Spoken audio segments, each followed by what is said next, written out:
President Trump is hosting Hungarian Prime Minister Viktor Orbán at the White House today. The two leaders are expected to discuss topics ranging from trade and immigration to the war in Ukraine and the possibility of exemptions from Russian oil sanctions.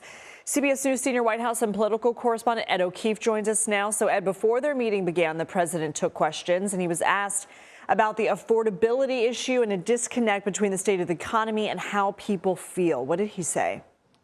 Yeah, that buzzword is what he's been using a lot since Tuesday night's election results signaled that that's what American voters want to hear about. The president talking again about his economic record, arguing that things are in better shape than perhaps voters realize. Take a listen.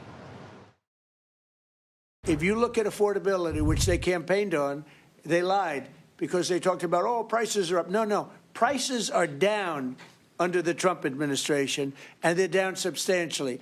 Energy prices are down by 30, 35, 40%. Gasoline is way down. And the other big thing is inflation is way down. Now, you can debate whether those prices are all up or down. There's certainly gasoline prices are down year to year, and by other measures, energy prices are in fact down. Inflation, on a monthly basis has been ticking up. Either way, the president argues there's been a misperception about his economic policies, and he's sensitive to that now, given the results of those elections Tuesday night in New Jersey, Virginia, New York City, California, and to some extent in local races across the country as well. Let's talk about these SNAP benefits, because the White House is asking for an emergency pause on this federal judge's order to fully fund benefits today. What are they arguing, and when do we expect a decision?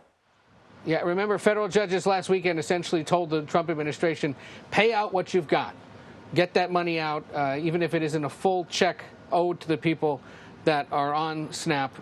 Give them what you've got. The judge has since acknowledged that the president's been out there suggesting that there were ways to pay into the system in full, and so he ordered them yesterday to begin paying full benefits today.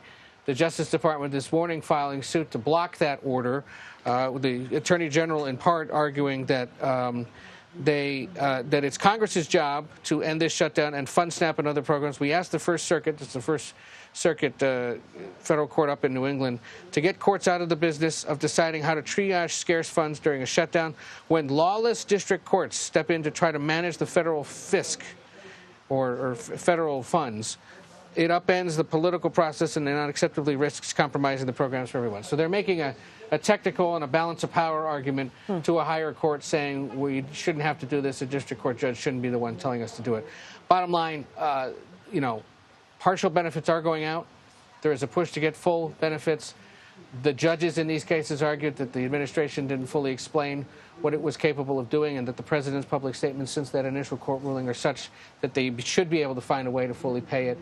But, of course, all of this against the backdrop of the shutdown, which continues. Congress, yet again this afternoon, struggling to find its way to a resolution. Good chance Congress is going to stick around through the weekend, and the president saying in that meeting with the Hungarian leader that, of course, Democrats are the ones to blame for all of this. Ed O'Keefe, thanks so much.